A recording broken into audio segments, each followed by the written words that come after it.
The thoughts that you call your thoughts are not your thoughts.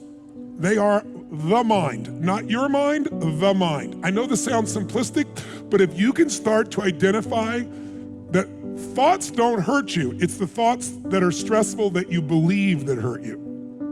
It's no surprise that so many people today have a great deal of uncertainty about where life, the world, the economy is going. We're going through massive changes, and some of them are unprecedented. We haven't seen for 40, 50, 60, 70, 80 years. And yet at the same time, we inherently know that with all this change, there's opportunity, that there's a chance for our lives to be better than they've ever been. The transformations that are happening in science and technology can truly change the quality of our lives, the length of our lives, the way we experience life. And yet, day to day, most people live, I think, with a great deal of foreboding, a great deal of uncertainty. And so I thought it might be nice to just drop in for a couple of minutes and give you a couple of triggers to remind you what I know you know in your heart. And that is, we are not made to survive, we're made to thrive. Human beings, our spirit, our capacity to adapt, our ability to grow, our ability to learn with lightning-like speed, our ability to find a way to serve others, that calling inside of us that we have as a parent or as a friend or someone who truly cares, when we put our fear aside because there's something we want to serve greater than ourselves, we all have that ability to find that passion in our life. Because we're always looking back, reliving the negative, we end up carrying around all this baggage that weighs us down. One of the best things we can learn to do is drop it, let it go. Whether it happened 20 years ago or 20 minutes ago, don't carry negative baggage from yesterday into today. You won't live a victorious life if you're always reliving what didn't work out, who hurt you, the mistakes you've made.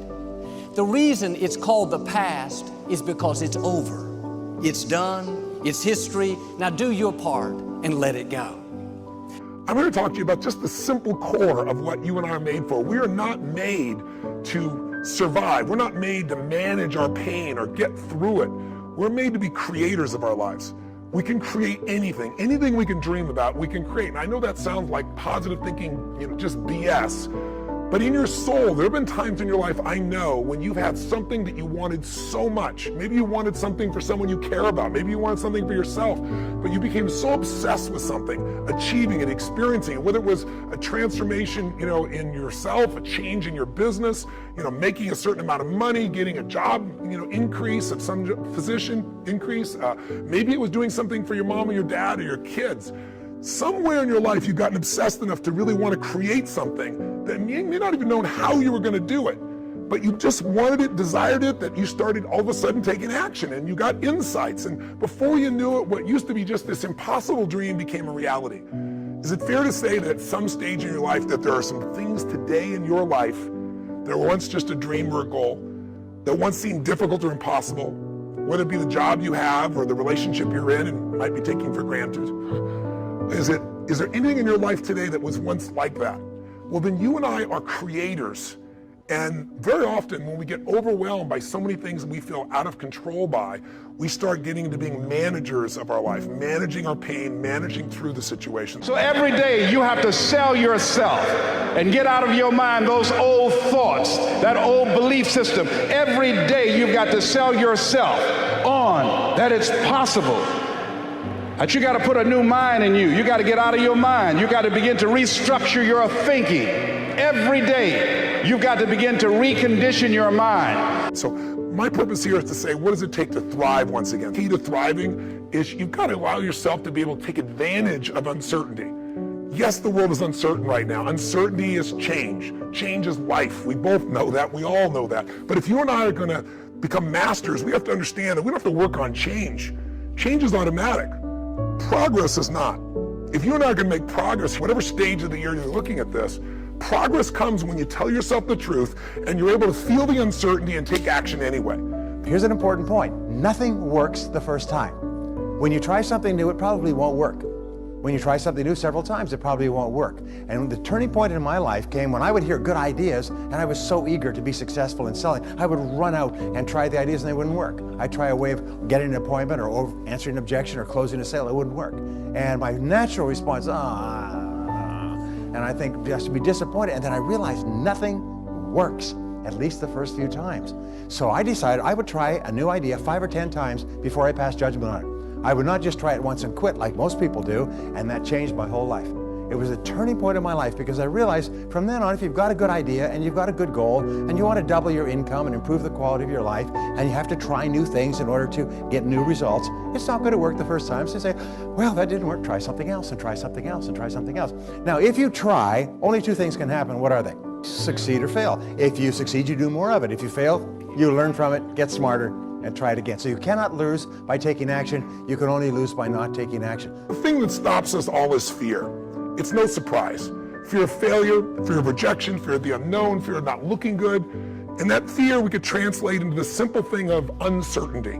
Now, when you look at someone who's incredibly successful, you look at someone who's truly a leader in their life or in their field, the one thing they have in common is they exude this sense of certainty. And where's that come from? Is it inborn? Are they lucky? Are things just going their way? No, great leaders know how to step in the uncertainty and bring the certainty to the situation.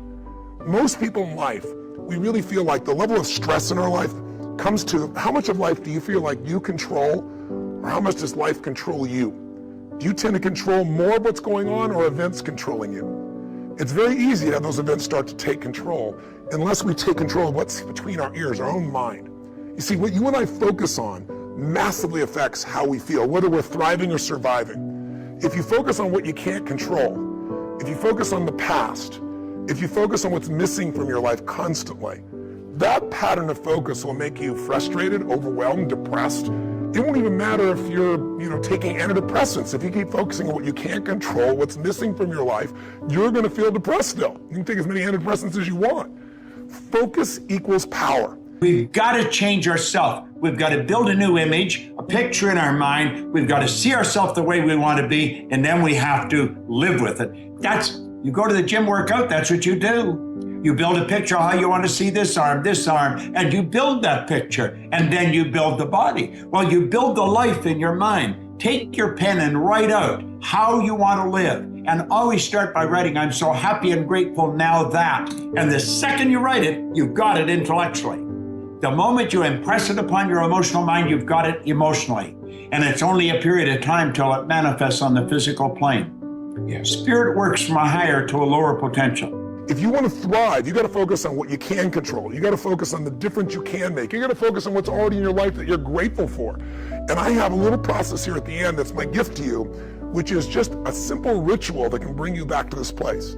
So one thing that leaders do is they focus on the things they want, they focus on what they can control, they focus on what they have a combination of gratitude, strength, and commitment. They've really unleashed the second element. They have a vision.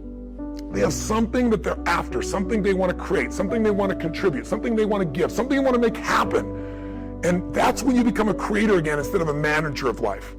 And it's easy to lose that sense of vision in your life through disappointments. Hey, we've all had them. You get all excited about something and then, life seems to crush it. Somebody betrays you. You betray yourself. You don't follow through, and then you don't trust yourself at the same level. What makes somebody a leader is they build this certainty, and not only with focus, not only do they get a vision for what they want, but they bring that certainty in their body. Because the infinite player understands sometimes you're ahead and sometimes you're behind. Sometimes your product is better and sometimes it's worse. The goal isn't to be the best every day. The goal isn't to outdo your competition every day. That's a finite construction. Finite players play to beat the people around them. Infinite players play to be better than themselves. To wake up every single day and say, how can we make our company a better version of itself today than it was yesterday? How can we create a product this week that's better than the product we created last week?